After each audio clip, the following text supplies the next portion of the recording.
Yes, good evening बेटा। आप थोड़ा सा लॉज ऑफ मोशन में कांस्टेंट रिलेशंस या कांस्टेंट मोशन लेते हैं। कांस्टेंट मोशन, कांस्टेंट का मतलब बेटा रेस्ट्रिक्टेड होता है। मतलब आपको, हालांकि ज़्यादातर पुली वाली प्रॉब्लम में रेस्ट्रिक्टेड मोशन ही होता है, लेकिन यहाँ पर आपको बिल्कुल रेस्ट्रिक्शन मिलेगा।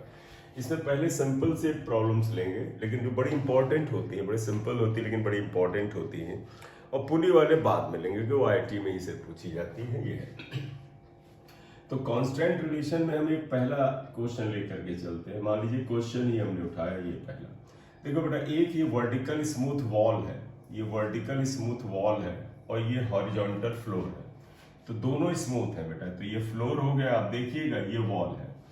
इन दोनों के सहारे एक ऐसे रॉड या सीढ़ी मान लीजिए लगी हुई है, और सरफेस सारे स्मूथ है बेटा। ये रॉड, राइट। तो आप देखिएगा ये वर्टिकल वॉल, ये हॉरिजॉन्टल आपका फ्लोर है, दोनों बिल्कुल स्मूथ है, यानी फ्रिक्शन लेस है। यहां पर इन्होंने बोला है कि अगर देखो बेटा, जब फ्रिक्शन नहीं है तो फिसलन होगी। तो यानी ये एंड जो है, अगर आप इस एंड को ए ले लें और इस एंड को बी ले लें, तो आप देखो ये एंड बी से कुछ इधर जाएगा। तो मान लीजिए एंड बी जो है इस डायरेक्शन में वेलोसिटी v से जाता है या u से जाता है, वेलोसिटी u से। तो ऑब्वियसली बात है, ये एंड b अगर इधर वेलोसिटी u से जाएगा तो ये एंड नीचे आएगा। तो हमें बताना है इसके नीचे आने की वेलोसिटी va क्या है। तो यहां पर एंगल थोड़ा दिया जाएगा, आपको बता रहे हैं कि मान लीजिए ये एंगल थीटा है, कोई एक एंगल आपको ये दे देंगे। क्लियर। तो पूछा क्या है यहां पर है, देखिए, if velocity of end b is u, then find velocity va। va find out करना। बट एक क्लियर कट इसका एक बड़ा सिंपल सा तरीका आ गया है। ये रॉड रिजिड होती है जब एक रस्सी या स्ट्रिंग इनएक्सटेंसिबल मतलब खींचने पे उसकी लंबाई में परिवर्तन ना हो, या कोई बॉडी रिजिड होती है, या एक कोई रॉड रिजिड होती है। तो रूल यहां ये है बेटा, कंसेप्ट यहां पर क्या है, यहां मेन कंसेप्ट ये लगेगा, along the length of rigid rod और inextensible string, velocity of each point of rod or string is same होता है। और ये बड़ा इंपॉर्टेंट आता है, क्या लिखा है, along the length of rigid rod or inextensible string velocity of each point of the rod और स्ट्रिंग इज सेम। मतलब रॉड की लंबाई के अलोंग हर पॉइंट की वेलोसिटी सेम होगी। तो अगर इस कंसेप्ट को आप दिमाग में रख करके चलें, तो अगर आप सोल्यूशन निकालें इस क्वेश्चन में, तो ध्यान रखिएगा।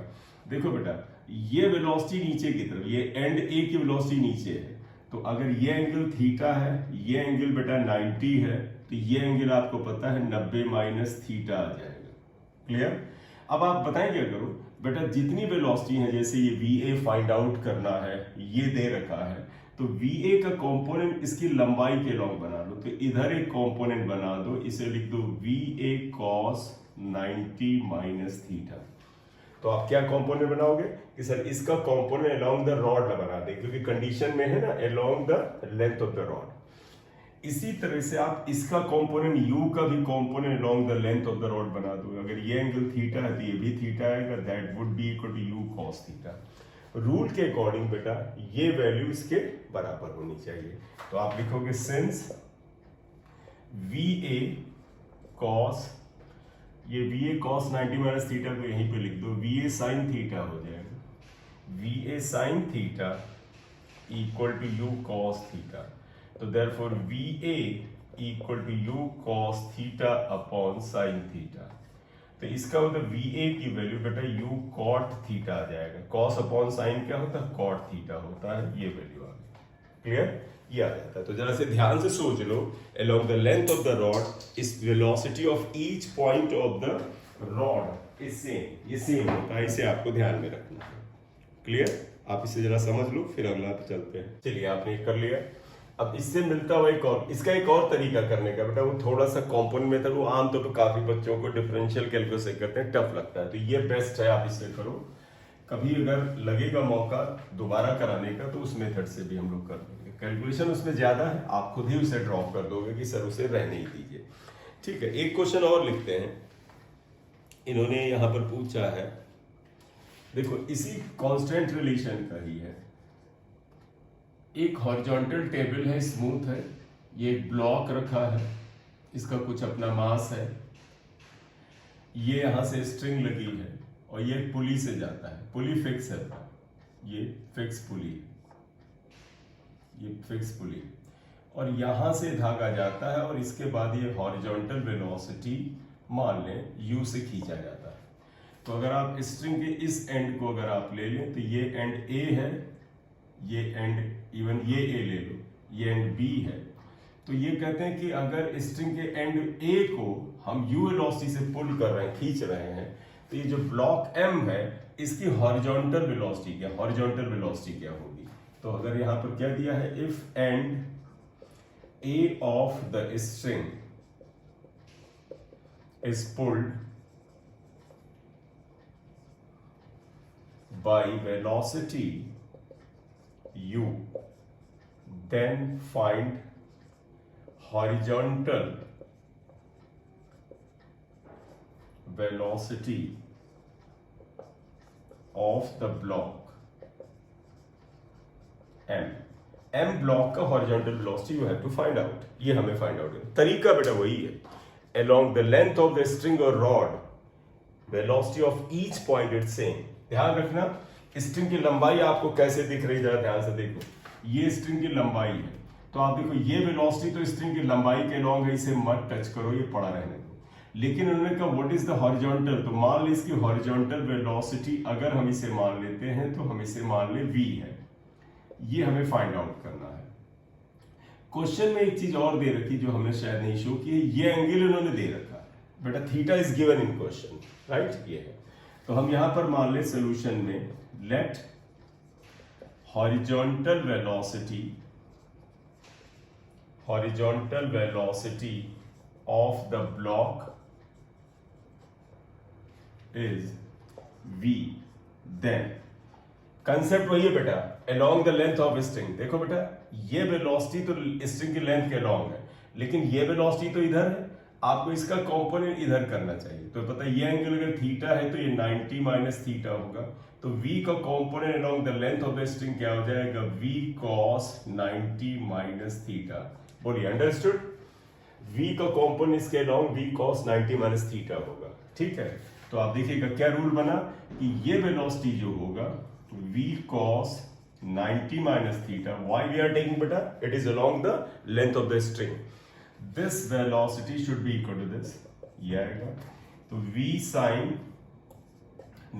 theta equal to u, हमें v फाइंड आउट करना है, इसलिए देखो v equal to यानी velocity, horizontal velocity of block, v equal to u upon sin theta, यही आंसर आ जाएगा।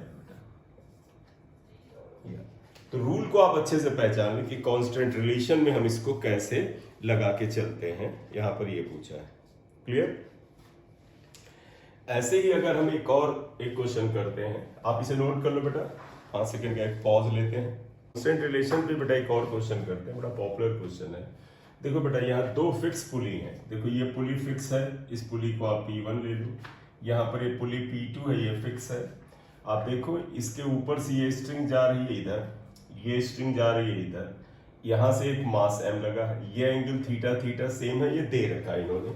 इनका मतलब है कि अगर आप एक साथ, आप देखो ये जो धागा है इसका एंड b और ये एंड a, इसको अगर सेम वेलोसिटी u से डाउनवर्ड अगर खींचे तो ये मास ऊपर कुछ वेलोसिटी से जाएगा, वही वेलोसिटी इन्होंने पूछी है। देखो क्या पूछा है, if ends a and b of the string are pulled down with velocity u, then find out velocity by which the mass m moves upward। तो ये पूछा है, तो हम यहीं से सोल्यूशन स्टार्ट करते हैं। अगर आप देखिएगा, suppose this mass moves upward with velocity, अगर हम मान लेते हैं b से मूव करता है, let m moves upward with velocity v, ये हुआ।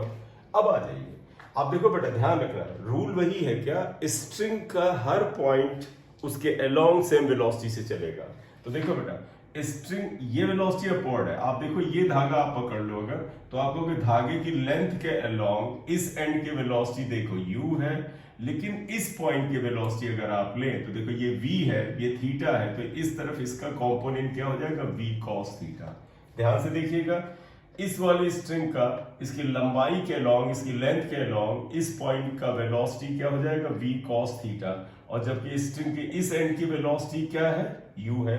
और रूल से तुम्हें पता है along the length of the string, along the length of the string ये दोनों वेलोसिटी सेम होनी चाहिए। तो रूल के अकॉर्डिंग हम क्या लिख देंगे, देखो v cos theta equal to u, therefore v equal to u upon cos theta. ये आ गया, यही आंसर है। एक सिंपल सा तरीका आंसर आ जाता है कांस्टेंट रिलेशन में। अगर इस रिलेशन को ध्यान रखोगे तो आंसर बड़ी आसानी से आएंगे और एक इंपॉर्टेंट क्वेश्चन बन जाता है यहाँ पर आपके। ठीक, इसे जल्दी से कर लो, 5 सेकंड का टाइम लो। देखो बेटा ये एक अगला क्वेश्चन है, आप देखो पिछले से मिलता हुआ है, लेकिन इसमें इन्होंने कुछ अलग पूछा है। इन्होंने क्या दिया है कि ये एक सिस्टम बना रखा है, ये कहते हैं ये P1 और P2 पुली के बीच के डिस्टेंस a है, और इस पुली के लेवल से जहां पर मास m a पे कनेक्टेड है, इसकी ये हाइट जो है वो b के बराबर है। कहते हैं पूरा का पूरा जो सिस्टम है ये इक्विलिब्रियम में है, और यहाँ पर इन्होंने क्या किया है, फोर्स या कह दो mg वेट लगा दिए हैं, यहाँ पर भी m लगाया है और इधर भी इन्होंने मास m लगाया हुआ है, ये भी है। तो इन्होंने इस तरह से मास m 3 लगाए हैं, एक ये है, एक ये है। कहते हैं कि if system is in equilibrium, system is in equilibrium, then find relation between A and B। A ये और B ये, इसमें कहते हैं एंटायर सिस्टम इक्विलिब्रियम में। इक्विलिब्रियम का मतलब है स्टेशनरी है, ऐसे रुका हुआ है, राइट, फिलहाल रुका हुआ है, तो ये है। तो इस तरह स्टैटिक इक्विलिब्रियम है। तो अगर आप चाहते हैं ए और बी में रिलेशन, जो बेसिक फंडामेंटल है उन्हें पहले चिपकाते हैं, देखते हैं उससे हमारा रास्ता कितना आसान होता है, फिर रिजल्ट निकालते हैं। तो पहला आप देखिएगा, कहते हैं system is in equilibrium, equilibrium में है, इसका मतलब है हर पार्टिकल यानी मास 3 दिख रहे हैं, सभी के ऊपर नेट फोर्स 0 होना चाहिए। तो ये लाइन में थोड़ा अपने उसके लिखने के लिए मिटा लेता हूं, यहाँ पर आइएगा। देखो ये सारा सिस्टम इक्विलिब्रियम में है, तो इसका मतलब समझिएगा, ये वेट mg, इस पर टेंशन T, ये वेट mg, इस पर टेंशन T, ये आप टेंशन T ऐसे बना दें, चाहे आप जो भी आप रखें। ये चलो इसको हटाओ यहाँ से, टेंशन अभी रखते हैं ये, तो ये गलत बोल रहे थे। देखो तो ये टेंशन T, ये mg, ये mg। अब आप देखो बेटा ये सेम स्ट्रिंग है, तो इधर ये टेंशन क्या होगा, सेम होगा। तो देखो यहाँ T है तो ये भी ऊपर आएगा, इधर टेंशन T, आप सेम लेना चाहे ले लें, एंगल अगर ये सेम है तो सेम ही होता है, लेकिन अगर आपको लगे कि सर अलग मान ले तो अलग मान लो। यहाँ पर इधर मान लो टेंशन T1 है, इस तरफ टेंशन को आप T2 मान लो, और वेट mg हो गया और टेंशन ये T2 हो गया।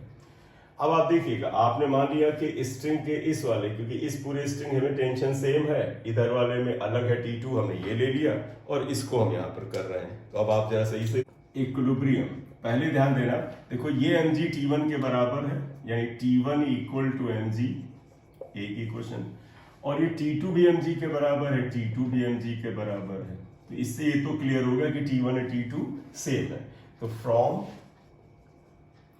1 and 2 अगर आप देख लें तो कह सकते हैं T1 और T2 दोनों देखो सेम है, और ये mg के बराबर है। अपनी सुविधा के लिए हम इसे T मान लेते हैं, ले मान लिया T, लेट, थोड़ा लिखने में आसानी होगी। तो इसका अब ये टेंशन हम T मान सकते हैं, क्लियर।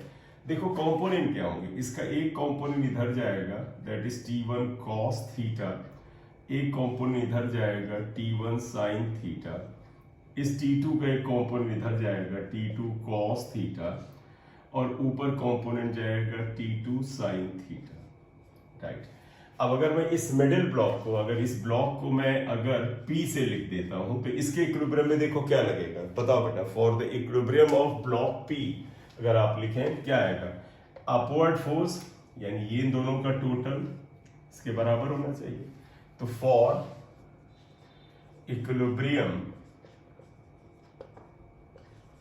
ऑफ ब्लॉक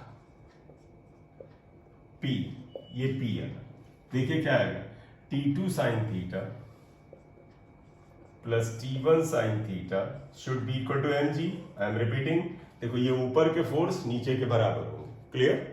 लेकिन T2 T1 T के बराबर है, तो इसका मतलब ये T साइन थीटा, ये T sine theta, 2T sine theta equal to mg।